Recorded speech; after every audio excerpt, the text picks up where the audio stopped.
isn't always easy. So what does it mean? Jesus said this, take up your cross. Not only die to yourself and give up your rights and give me control, but here it is. Following me hurts. He wanted us to know that right up front. It's not easy, and it sure isn't comfortable. And let me just say this to you because I want to help you. If following Jesus is comfortable, then you need to step back and ask, is he really my Lord?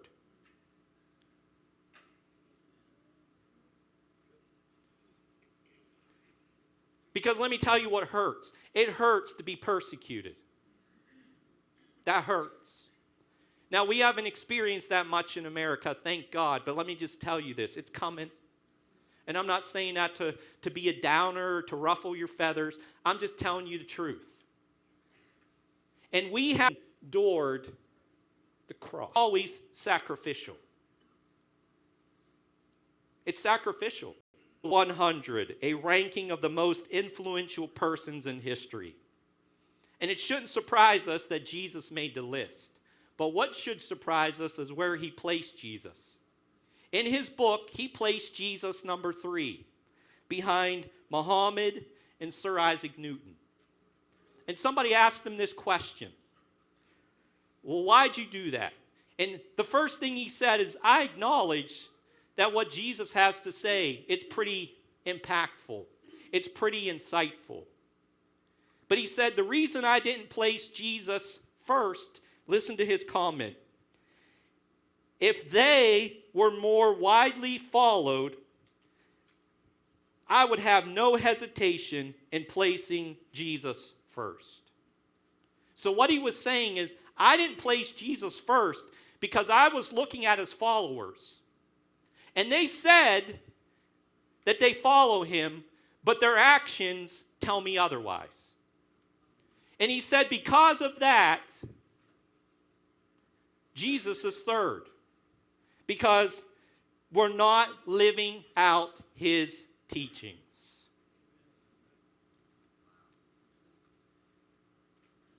And I just wonder,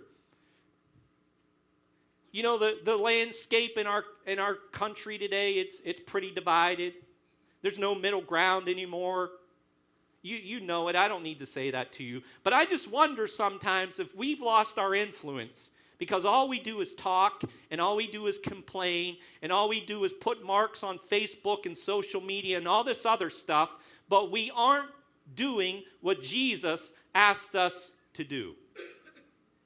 Because here's what Scripture says, plain and simple.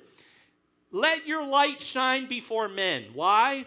Because it will glorify me. I wonder sometimes if God is not getting the glory because we are sitting on our butts.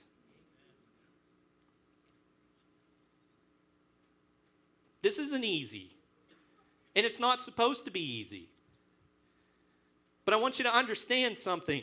The way you answer that question, who is Jesus to you, it determines not only your life here, but in the life to come.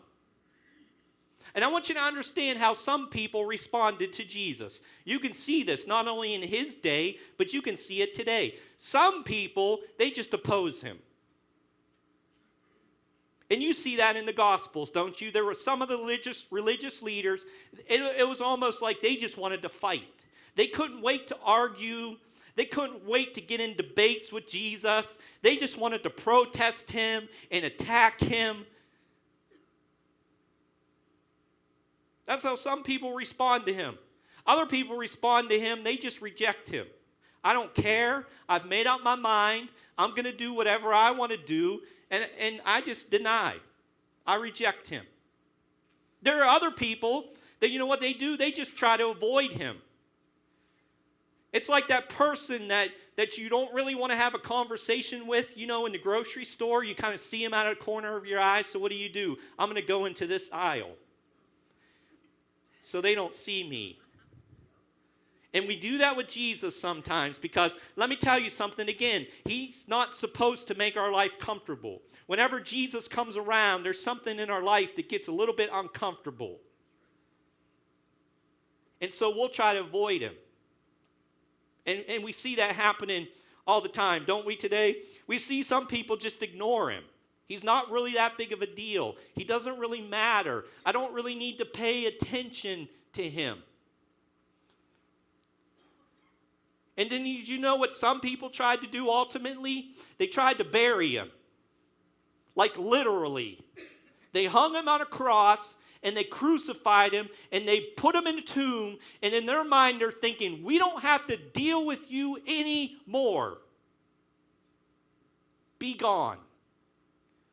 Now here's what you need to know about Jesus. He keeps coming back.